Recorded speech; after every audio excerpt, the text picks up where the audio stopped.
Bagaimana cara aku mengatasi GERD anxiety sampai akhirnya aku bisa terbebas dari 1000 sensasi itu ya guys.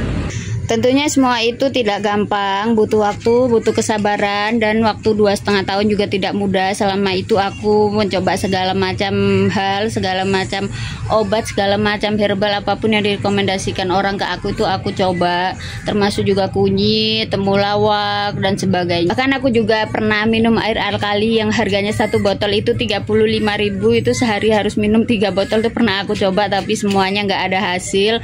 Dan aku juga periksa ke dokter, aku melakukan tes lab waktu itu untuk menjawab semua pertanyaan-pertanyaan yang di otak aku kenapa, aku sakit apa, kok bisa kayak gini, itu semuanya dijawab juga. Dengan hasil lab itu ternyata semuanya baik-baik saja, hanya waktu itu kadar kolesterol aku aja yang tinggi, mungkin karena kecemasan ya, mungkin karena faktor pikiran yang selalu takut, cemas, itu yang membuat kolesterolnya tinggi.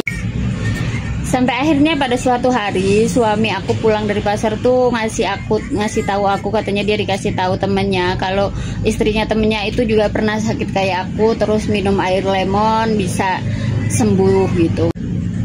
Aku disuruh nyoba, tapi jujur aku masih takut. Dan ternyata waktu itu tetangga aku juga bilang katanya dia juga pernah sakit kayak aku dan minum lemon itu akhirnya membaik.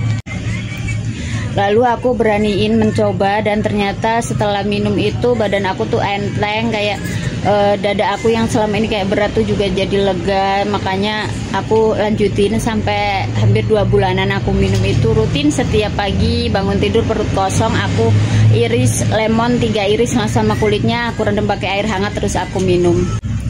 Selain minum herbal-herbalan itu, kita juga benar-benar pikiran kita harus benar-benar pasrah ya guys. Udah lepasin semua kecemasan, rasa takut yang ada di dalam otak kita, itu kita buang jauh-jauh.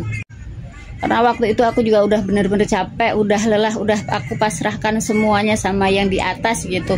Dan waktu itu pun karena aku menonton TV, ada seorang dokter yang bilang kalian yang sakit lambung itu tenang, karena sakit lambung itu tidak menyebabkan kematian. Yup, dan ditambah lagi aku periksa ke mantri tetangga aku, waktu itu dia juga ngeyakinin aku kalau aku tuh nggak sakit apa-apa, aku nggak kenapa-napa, udah kamu jangan takut, kamu jangan pikiran macem-macem. Itu yang membuat pikiran aku tuh jadi bener-bener plong, lega, dan akhirnya semuanya tuh berjalan membaik gitu, berangsur membaik. Semua yang aku rasain selama itu tuh perlahan mulai hilang dan nggak pernah datang lagi.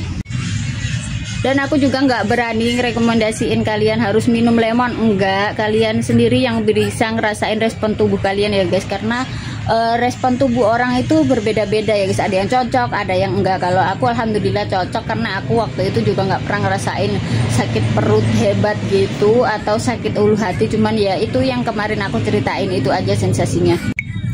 Jadi kalian kalau mau coba, kalian coba dulu sekali. Kalau ada rasa nggak enak jangan diterusin, terus kalau menurut kalian itu enak nggak apa-apa kalian lanjutkan.